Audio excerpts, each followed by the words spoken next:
अस्सलाम वालेकुम दोस्तों, आज हम फिर से हाजिर हैं इन्फॉर्मेटिव लॉन्च की एक नई वीडियो के साथ। दोस्तों, आपके ख्याल में एक दरख्त किस कदर महंगा बिक सकता है? 1 लाख रुपए, 10 लाख रुपए? बैंकॉक के एक मंदिर में एक ऐसा दरख्त मौजूद है जिसकी कीमत 2 करोड़ 30 लाख डॉलर्स लग चुकी है। बिलाशुबा ये दुनिया का कीमती तरीन दरख्त है जिसे अरबी में ऊद और अंग्रेज़ी में एजरवुड कहते हैं। ऊद की सबसे नायाब किस्म के नाम है जिसकी कीमत आलमी मार्केट में 9 मिलियन डॉलर्स फी किलो है। कुछ अरसा कबल शंघाई में के नाम का 2 किलो का टुकड़ा 1 करोड़ 80 लाख डॉलर्स में फ़रोख्त हुआ। आमतौर पर ऊद की कीमत उसमें मौजूद अर्क की मिकदार पर मुनहसर होती है जो 80,000 डॉलर फी लीटर बिकता है। इसके अलावा उसकी छाल 200 डॉलर से 5,000 डॉलर फी किलो तक फ़रोख्त होती है। सवाल ये है कि इस दरख्त में ऐसा क्या है जिसके लिए जापानी सरमायाकार इतनी कीमत देने के लिए तैयार हैं। ऊद एक ऐसा दरख्त है जिसे बुद्ध मत, हिंदू मत और इस्लाम में मजहबी हैसियत हासिल है। जहाँ हिंदुओं की मजहबी किताब ऋग्वेद में इसका तज़किरा मिलता है, वहीं शवाहिद मिले हैं कि हज़रत यूसुफ अलैहिस्सलाम के दौर में इस लकड़ी को हिंदुस्तान से मंगवा कर खुशबू के लिए इस्तेमाल किया जाता था।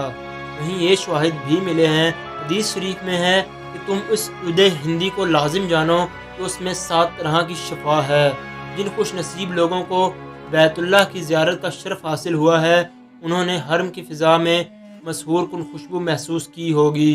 ये खुशबू ऊद के सुलगने से उठती है। काबा शरीफ के गुलाब और हुजरा अस्वद पर भी ऊद की खुशबू लगाई जाती है। ऊद का शुमार दुनिया के महंगे तरीन परफ्यूम्स में किया जाता है, जिसे सिर्फ अरब शहजादे और अमीर लोग ही इस्तेमाल करते हैं। इस दरख्त के तिब्बी फ़वाइद का जिक्र करें तो इसकी तासीर ख्वाब आवर है। जोड़ों के दर्द, जल्दी अमराज, हाजमे की खराबी और कैंसर में फ़ायदा देता है।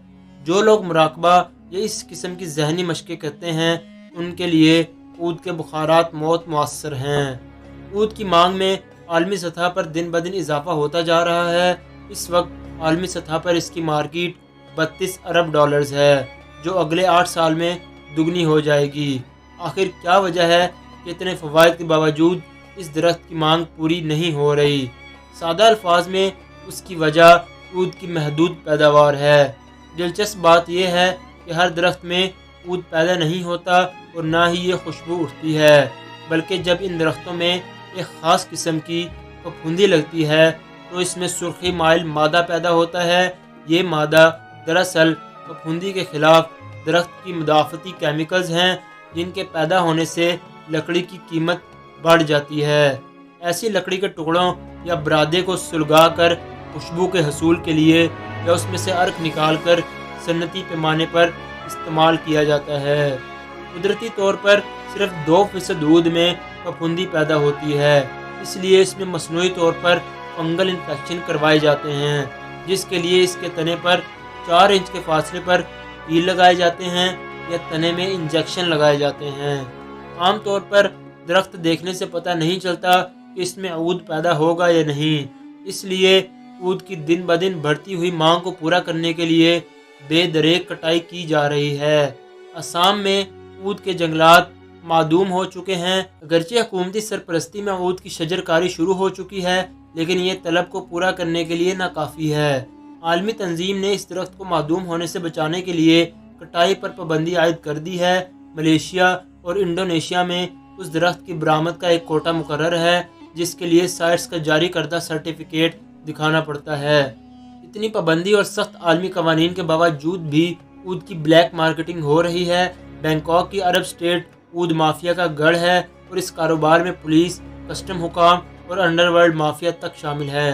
दुनिया भर के मुख्तलिफ ममालिक से खुफिया तौर पर ऊद के दरख्त काट कर यहाँ फ़रोख्त किए जाते हैं। ऊद माफिया इसका वज़न बढ़ाने के लिए शीशे की मिलावट भी कर रही है, जो इंसानी सेहत के लिए सख्त जानलेवा है। ऊद की ज़्यादातर काश्तकारी वियतनाम, कंबोडिया, चीन, थाईलैंड, जापान, श्रीलंका और भारत में की जाती है। पाकिस्तान में आबो हवा और ज़मीन ऊद की काश्तकारी के लिए साजगार है। यह दरख्त कम से कम 5 डिग्री और ज़्यादा से ज़्यादा 42 डिग्री दर्जा हरारत बर्दाश्त कर लेता है। जबकि 25 डिग्री दर्जा हरारत पर इसकी नशोनुमा बेहतरीन होती है। पाकिस्तान के बेशतर इलाकों में मार्च और अप्रैल में इसके काश्त के लिए मौसम बहुत मौजू होता है। इसके बीज शुरू में गमले वगैरह में लगाने चाहिए ताकि इनका अच्छी तरह ख्याल रखा जा सके। हल्की मिट्टी में डायरेक्ट बीज लगा दिए जाएं तो 10 दिन में बीज फूट आते हैं। इब्तदाई चंद हफ्ते पौधों को खिड़की के सामने खुली जगह पर रखें ताकि रोशनी मिलती रहे। 3 माह बाद पौधे खेत में मुंतकिल करने के काबिल हो जाते हैं। उसके बाद उनकी देखभाल आम दरख्तों की तरह की जाती है। आमतौर पर 10 साल में ये दरख्त मुकम्मल तौर पर तैयार हो जाता है, लेकिन आजकल 4 साल बाद इसकी फ़रोख्त शुरू कर दी जाती है। आजकल ज़राअत सिर्फ चंद फसलें उगाने तक महदूद नहीं है। मौजूदा दौर में तरक्की याफ्ता ममालिक एग्रो फॉरेस्ट्री के फ़रोग़ के लिए काम कर रहे हैं, जिसमें फसलों के साथ साथ दरख्त लगाकर काश्तकारों की आमदनी बढ़ाई जाती है।